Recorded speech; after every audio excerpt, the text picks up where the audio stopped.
So thank you all for coming. It is a real pleasure to be able to share something that I've been working on for what feels like a very long time. Parts of this research that's gone in this book date back to my time as a master's student at Clemson University. The book in the form that it really is now began in 2019 when I was approached by Dr. Andrew Frank at Florida State University to tell me all about this series that he is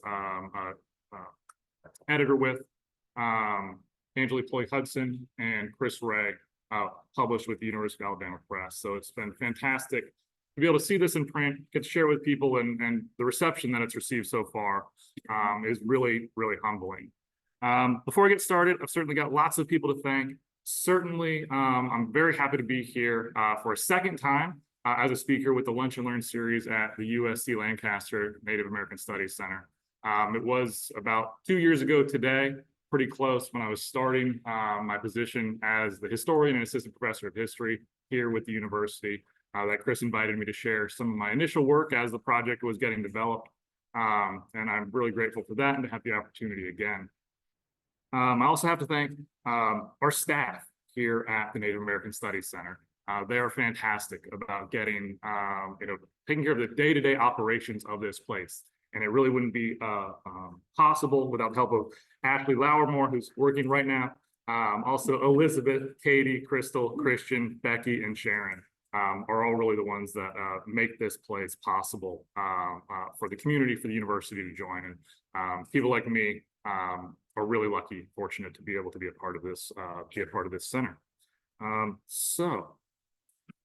All right. So let's get started here with sort of what this book is about and attempting to explain in a lot of ways. And I wanted to start this talk today with a portrayal of the South that we've likely all seen before, with an image like this on your screen in front of you on the Zoom share here. Generally, when we think about the American South, especially the pre-Civil War South, which is where my specialty is, things like this image come to mind. Probably nothing is more synonymous with our idea of that pre-Civil War South, sometimes referred to as that Old South, than the plantation system. I'd be willing to guess that a good number of people in this room, listening on the Zoom, have toured a plantation home at some point, either on a vacation or a day trip. Sure. There are numerous places to do that just here in the state of South Carolina. We don't necessarily even have to go that far from where we stand right now. The plantation pictured here isn't in South Carolina, it's in northern Georgia, and it is the home of James Vann, or was the home of James Vann. It was completed in 1804, and when James Vann died, the home and its approximately 2,000 acres and the nearly 100 enslaved people that were also held in bondage on this plantation passed on to his son Joseph as Joseph's now private property.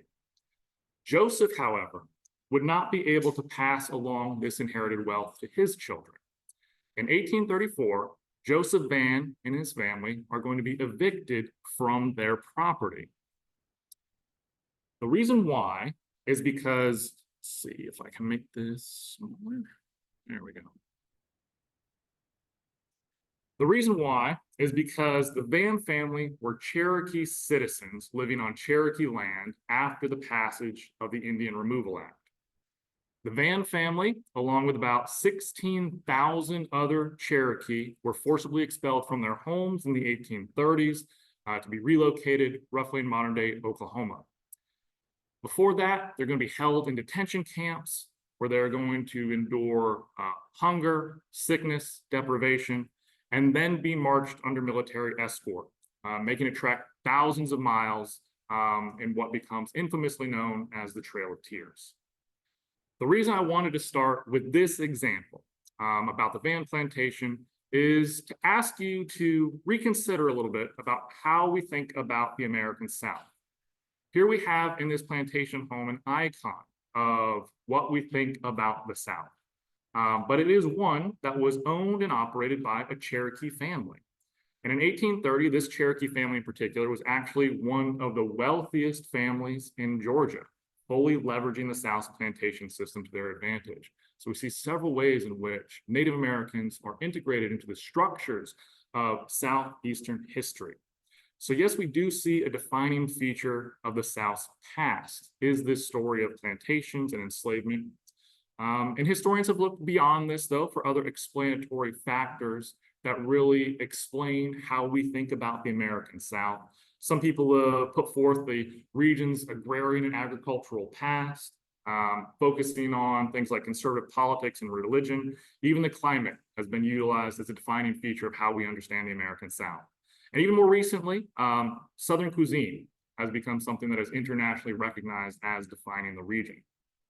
But what I'm going to share with you today and what my book is about tells a story of how Native Americans play a far more important role in defining the experience and the history of the American South than I think we've previously really understood. So most people are likely aware of events like the Trail of Tears or the Indian Removal Act. And these are momentous moments in American history. These are cornerstone events in what shapes the history of the American South. And that story usually goes something along the lines of Andrew Jackson signs the Indian Removal Act in 1830, and then all of the Native Americans in the South are relocated to Oklahoma or just simply expelled from the region. Then most history textbooks, particularly introductory courses, don't mention much else about Native Americans again. It is getting better, but it is still often sort of put to the side in terms of not being able to understand the broader influences, the integrated influences that Native Americans have on the South or the nation as a whole. When they do talk about removal or they do talk about relocation, sometimes there is emphasis on the injustice of the entire process. We see over the course of the 1830s and the 1840s, federal officials will acquire illegitimate agreements to seize native land across the eastern United States, usually in some sort of token exchange for land west of the Mississippi River. In total, during that time period, we see upwards of 80,000 Native Americans expelled from their homelands. 10,000 Native Americans will die as a direct result of Indian removal. And by 1840, less than 20,000 Native people will live east of the Mississippi River. Now, when we talk about Indian removal, we tend to really artificially limit this discussion to events like the 1830 Indian Removal Act or the experience of the Cherokee on the Trail of Tears. But the process of outsiders seizing and then occupying Native American land, something we refer to as dispossession, was not something that occurred in a single moment or even in a single decade. Indian removal is a much broader and persistent aspect of American history. Indian removal very much began with the first colonial efforts of the American continents. It is going to continue alongside and be a part of the American Revolution and is very much standard US policy through the 19th century. So the premise of my book considers this centrality of indigenous dispossession and the forced expulsion of Native Americans in shaping what we define as the American South. So simply put, I believe we cannot fully understand the American South without understanding the impact Native Americans have on this region as a whole. Time and time again, the violence of Indian removal and the legacy of that violence literally shapes the borders of the South. Purging indigenous peoples from the region is an inherently violent process, as I'll show, and it is going to leave an impact on both the victims and the perpetrators that will get remembered for generations. And in those generations that follow, the memories of this violence will be continued on basically in oral traditions, in written traditions, and then even in textbooks. It will become reinterpreted, and in many instances, for white Southerners in the region looking back on this past of dispossession, that violence will even be celebrated. This is why I have these three monuments pictured here. Each of these monuments commemorates a white family or individual who suffered while Native Americans in the South are attempting to defend their homelands. I certainly don't want to diminish the violence against these individuals because, as I'm about to explain in brief, it is fairly horrific. On the far left, is a statue of Lemuel Montgomery, who dies in the Creek War in 1814. His statue is going to be put in front of an Alabama courthouse in 1987 as a way to harken back to the beginnings of the state. In the middle, we see a statue put in place by the United Daughters of the Confederacy, placed in 1933 over the graves of the Hampton family, who will be killed in the Cherokee War in 1776. Again, a fairly violent encounter in which men, women, and infants are killed in this assault. And then on the right is the gravesite of Jane Johns, or Jane Hall Johns Matthews, as her full name by the time she dies due to 2 marriages.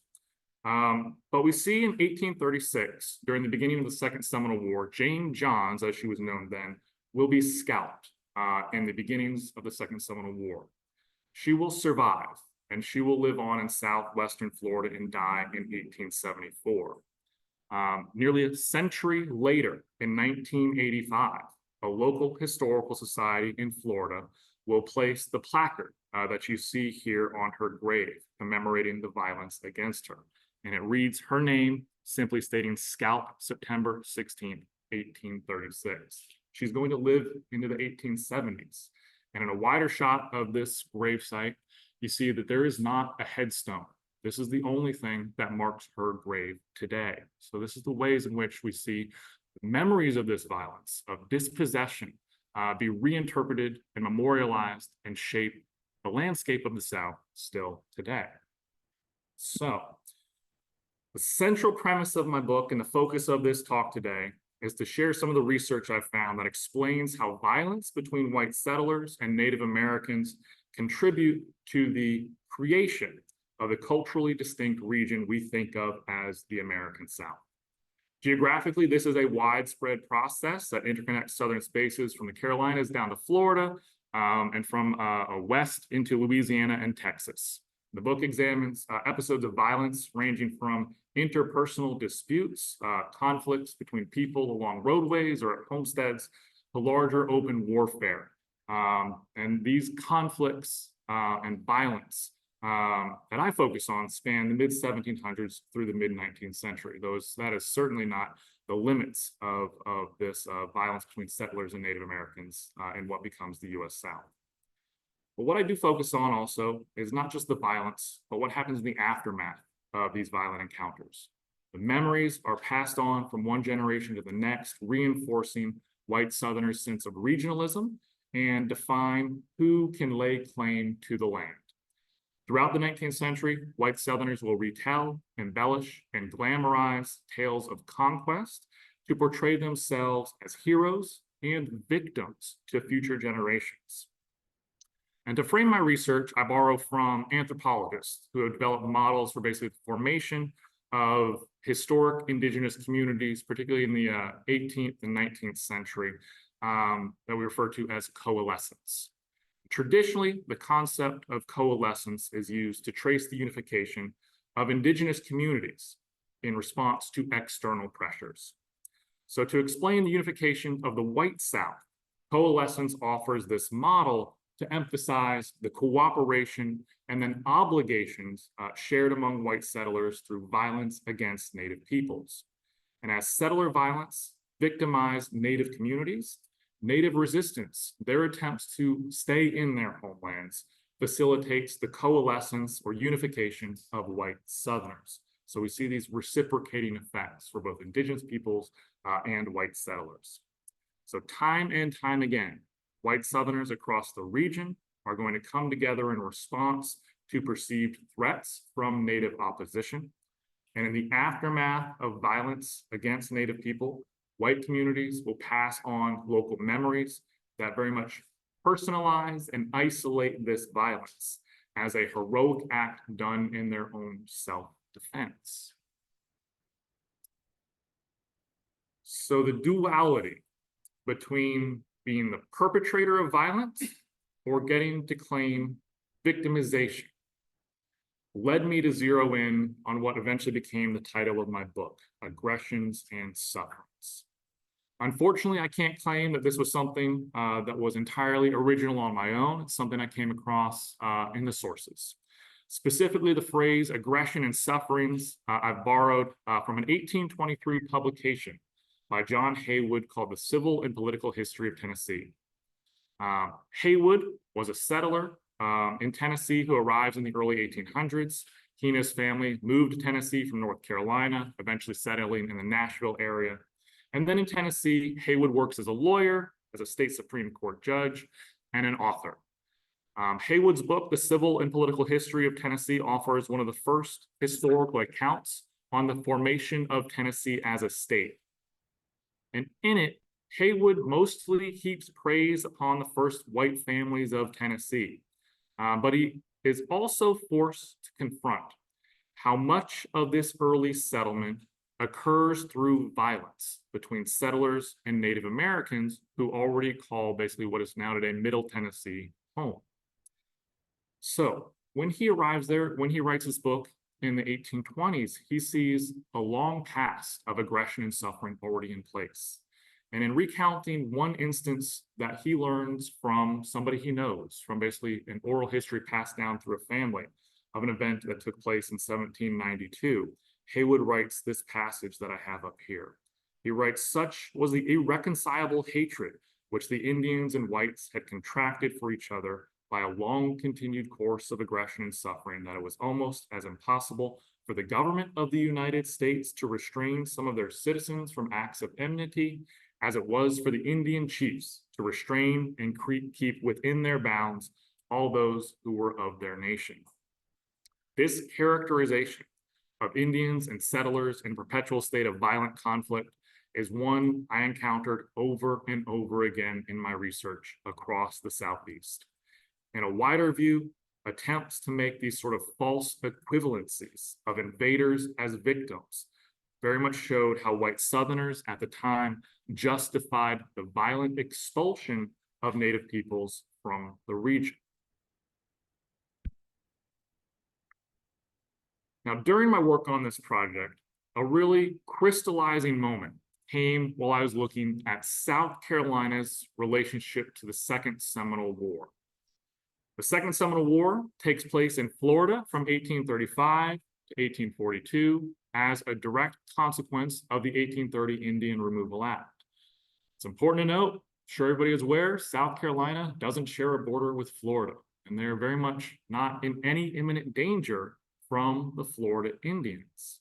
But they are going to be zealous in their efforts to help forcibly relocate the Florida Indians. And we see in the Florida Indians' attempt to remain in their homes, Native Americans are going to go to war against the United States. The Florida Indians' effort to defend themselves will first begin by looking within. They're going to purge pro-removal leaders within their midst. Then they will turn against federal officials and military targets within their own homelands in Central Florida. And then raiding parties will begin attacking settler homesteads within and along their borders. And for the Florida Indians, this opening salvo of the Second Seminole War in late 1835 is going to be an immense success. They're going to successfully assassinate the local federal official that's tasked with overseeing their forced relocation. They're going to annihilate 2 U.S. Army companies at Dade's Battle that had been brought into Florida to help. Seminole will kill 110 men, leaving only 2 survivors to tell about what happened. And then by the start of 1836, white settlers along the Seminole borders are going to be abandoning their homesteads in panic for fear of further Indian raids. This success, though, the success of Florida's indigenous people will quickly spark a backlash that resonates well beyond the Florida territory. Across the South as a whole, there's going to be a swell of white Southerners rally to the defense of these Florida settlers. Southerners across the region will begin mailing in petitions to state governors and the federal government to offer protection, to encourage protection of the Florida settlers. Thousands are going to volunteer to serve in what they assume correctly is an oncoming war. And in a very short amount of time, white Southerners advocating for the protection of Florida settlers will turn to using terms of familial obligations. They will frequently refer to white Floridians that they see as under threat as their Florida brethren. And in southern cities from the Carolinas to Louisiana, common citizens and local governments are going to begin organizing volunteer militia companies. And this collective martial enthusiasm is going to prompt a coordinated action across state lines that facilitates both local and national fundraising efforts, coordinates transportation systems, and even begins developing collaborative strategy among state governors on how best to defend Florida's white communities. And within a year of the war's start, one South Carolinian is going to go so far as to claim that this cooperative effort against the Florida Indians forges the beginnings of this coalescence of the white South as a people, and in his words describes them as emanating from one family in the collective defense of their suffering brethren.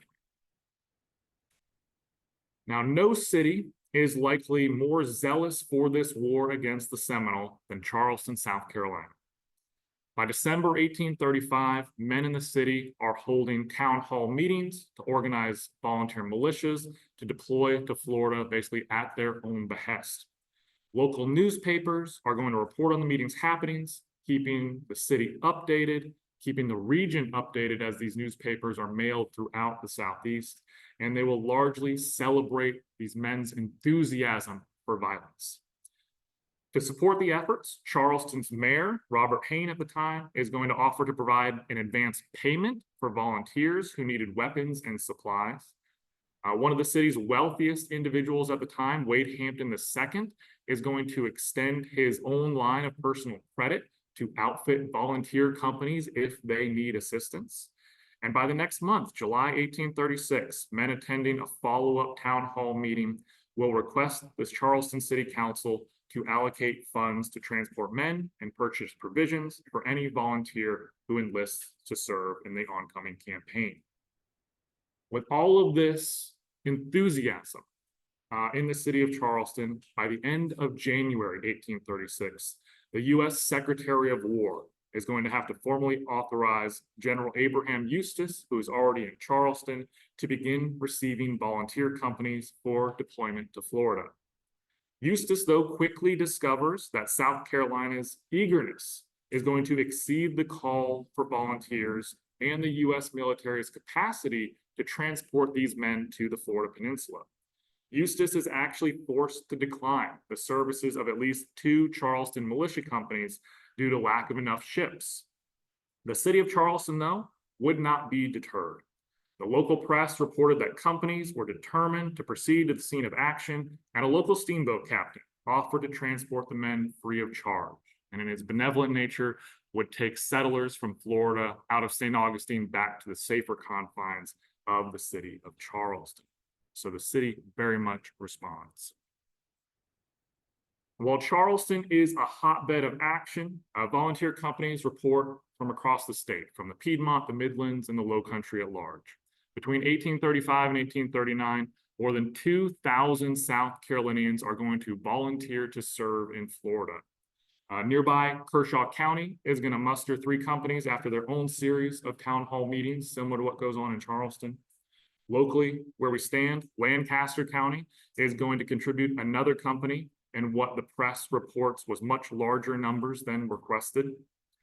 And alongside what appears in these historic newspapers, there are going to be a few participants that document basically what inspires these volunteers to war. In one instance, volunteer Meyer M. Cohen is going to detail his involvement in Charleston's public meetings as the committee's secretary, and then as a volunteer who serves in East Florida. And Cohen is fairly typical of the volunteers. He's probably a bit of a higher class than others, but it is important to note he is by no means a professional soldier. Cohen was born in 1804. He worked as a school headmaster before becoming a lawyer. But he described his motivation to volunteer as a wild wish for adventure. And Cohen generalizes that Charleston's citizenry were volunteering for much the same reason. Across the city, there's also a broad range of ethnicities and professions who will rally to the cause as well. The city's German immigrants will form at least 2 different volunteer companies. The city's Irish volunteers will prepare for deployment as well. In addition to this ethnic diversity of volunteers, men are going to come from an array of lifestyles and professions.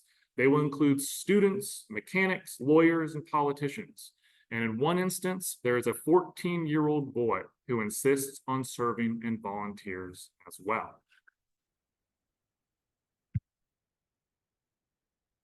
In similar fashion, South Carolinian women will celebrate the volunteers and show their support for those heading to Florida. And women's civic service is going to center on organizing events or displaying literary talents, again, affirming the purpose of these Southern volunteers. One person in particular that was particularly involved in supporting the volunteers and even helping encourage volunteers is actor Charlotte Barnes. And she is going to author, and I presume likely perform, basically this recruitment broadside that you see here.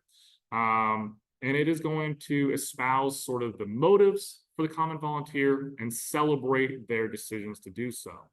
Barnes is going to describe these volunteers as common family men, risking their lives to defend their fellow countrymen against an invading enemy.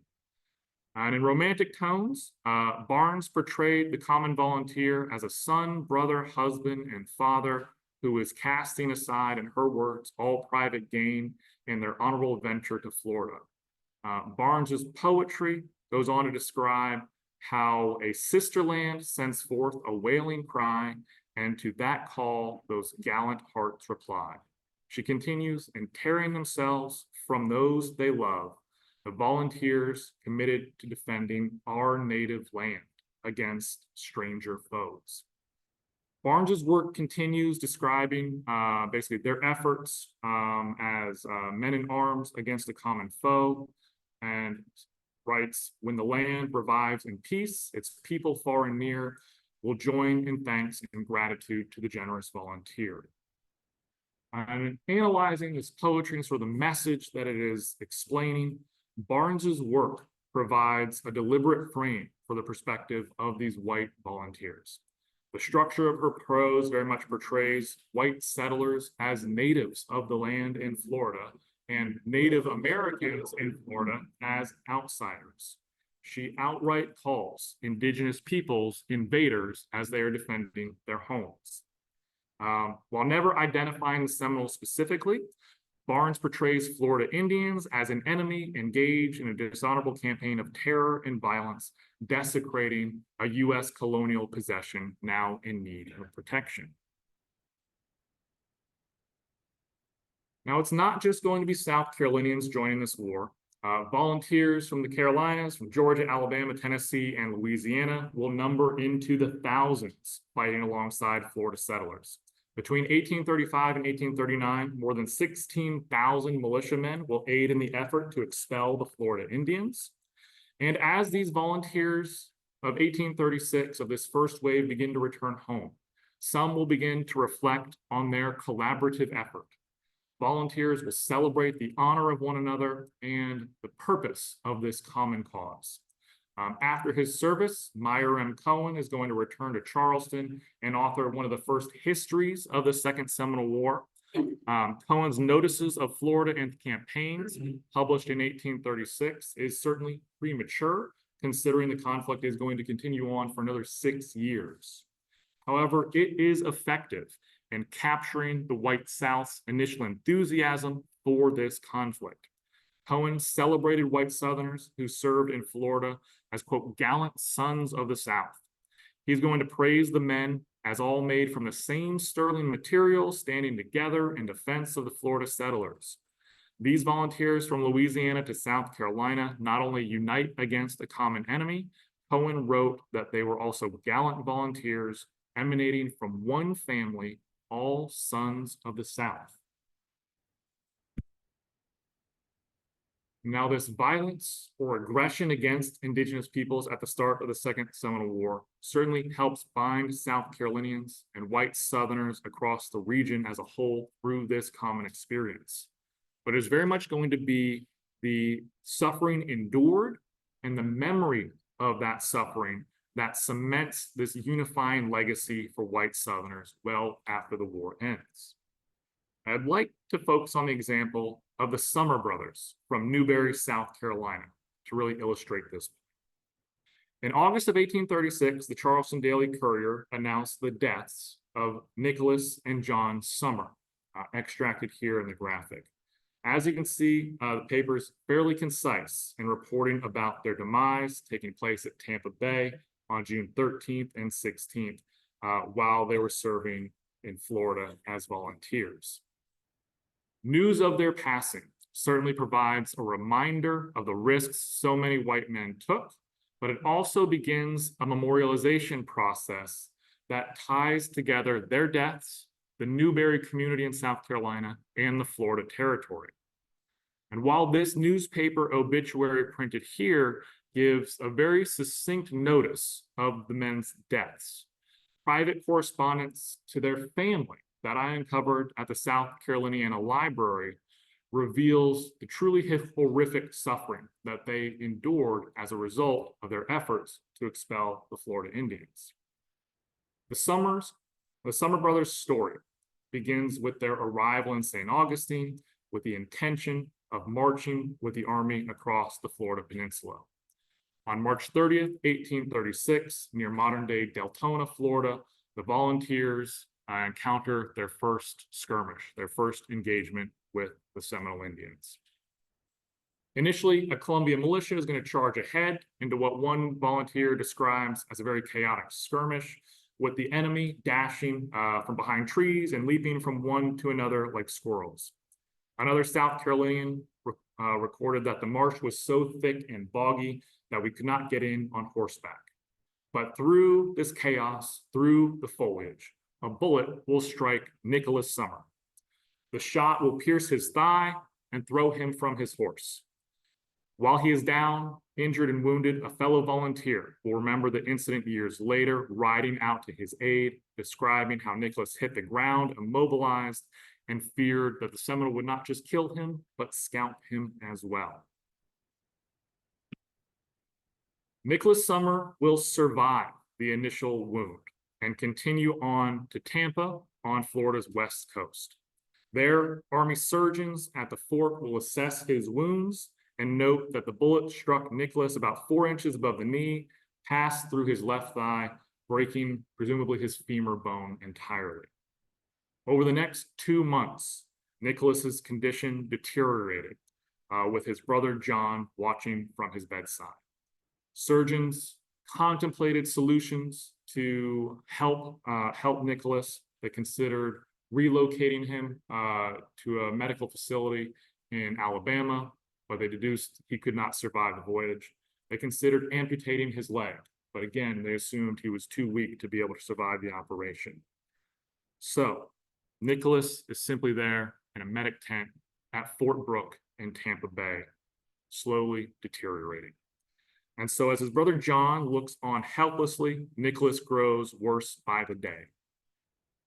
Reports home will document how his wound festers, producing what John described in his letters as a very offensive discharge.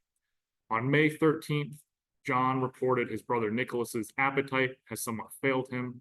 He is very feeble. His arms are somewhat paralyzed from his being forced to lie in the same position. On June 13th, 2.5 months after being shot, Nicholas Summer died at Fort Brooke and was buried outside the fort's walls. Nicholas's death, though, was not the end of what becomes a South Carolina family tragedy. While he is tending to his brother in the medic tent, John contracts a disease described as a bilious typhoid, potentially flu, potentially something like malaria. On the day of Nicholas's funeral, John was so ill he could not bring himself to look out the window to watch his brother's burial. 3 days later, the disease took his life, and a military guard buried John alongside his brother.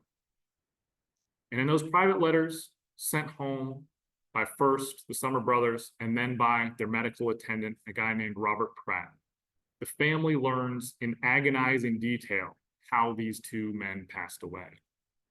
Pratt wrote, due to rheumatism in his arms and general weakness, he was obliged to wash Nicholas and feed him like an infant. But worse than all, Nicholas could not use a bedpan. In consequence of Nicholas's invariable position, an extensive abscess formed at the lower part of his back, gradually extending upwards, and finally terminated a life of suffering seldom equaled. Pratt described John's final days, informing the family, John had been suffering and been obliged to witness the ongoing sufferings of his brother as he became delirious. Before he passed, John gave special instructions to inform his father of their condition, and after he had relapsed again into a state of mental derangement, Pratt writes, death at last put a period to John's sufferings. In the wake of their deaths, a family friend memorialized the sacrifice of these two brothers, writing, with honor they fell far away in the land of the stranger, but death cannot sever the bonds of our love. Buried in graves far from their home, the friend continued, their deaths could not efface the record of their story, making clear indication of the intent to memorialize the loss of the Summer brothers. Coincidentally, within days of the Summer brothers' deaths, community leaders near their hometown in Camden, South Carolina, were holding a celebratory dinner in honor of the state's volunteers who went to Florida. The brothers had even fought alongside some of these men from Camden, South Carolina. And as part of Camden's dinner celebration, men offered a round of toasts honoring what they expected to be the quick and easy defeat of the Florida Indians. And in attendance at this dinner, a man named Mr. Matheson presented a toast to the Creek and the Seminole, stating, may they soon be made as quiet and harmless as the Indian upon the Camden Market House. When I first read this quote, I had no idea what it was in reference to. So I did a little more digging, and chances are people local to the area may be already aware. But Matheson's toast referenced the iron weather vane cut into a silhouette of the mid-18th century Catawba war captain King Hagler atop Camden's public market. Matheson's comparison in that moment serves two purposes. One, it gives a preferable foil to the Warring Creek and Seminole Indian that is being clearly much preferred to these Camden citizens. And two, it provides a tokenized memorial to a long since deceased Indian. In another toast, attendees will celebrate the volunteers' willingness to risk their lives in Florida. The dinner's organizers specifically will profess that if the blood of Carolina has not already enriched the soil, it has been freely periled. With that toast taking place just the day after the death of the second Summer brother, the sacrifices of men like Nicholas and John very much constitute an anointing of the land through blood. Their deaths and burials in Florida bound these distant places, and their memory built connections across succeeding generations. I'd like to wrap up here with articulating exactly how that gets done in this specific case. And in Newberry, the memory of the Southern brothers' anguish-inducing deaths will resonate as a tale of unification of white men for the remainder of the century, not just their service and sacrifice, but one of bringing white men in the South together. In 1892, the publication of the Annals of Newberry chronicled an account of the Summer brothers' service in Florida alongside a local rival. While the nature of this dispute is unspecified, the quote, grave difficulty between Nicholas Summer and his local rival, Jacob King, had on at least one occasion required intervention to avoid violence between the two men. But when the pair serves side by side in Florida, King is the one who is actually instrumental in protecting Summer after he is shot through the leg and felled from his horse. According to community lore, King cast aside their rivalry, risks his own life to protect Summer during this Seminole ambush. And it was King who rides out on horseback, putting himself between an injured Nicholas and the Florida Indians as this skirmish continues. And according to local tradition, after the skirmish passes, King reports to having enjoyed a luxury of feeling he had never before experienced, when during the mutual pressure of our hands, Summer said to him, "I can never forget your kindness." After securing Summer with company medics, King never saw Summer alive again, and reportedly, King said it was his great regret. So it is through the experience of the Summer brothers that we can see how violence against the Florida Indians created a common cause to build bonds between white men in the South. And in the aftermath of this violence, the community perpetuated the memory of their sacrifice as a noble cause when fighting side by side against Native Americans, so much so that it mended disputes and was celebrated for generations to come.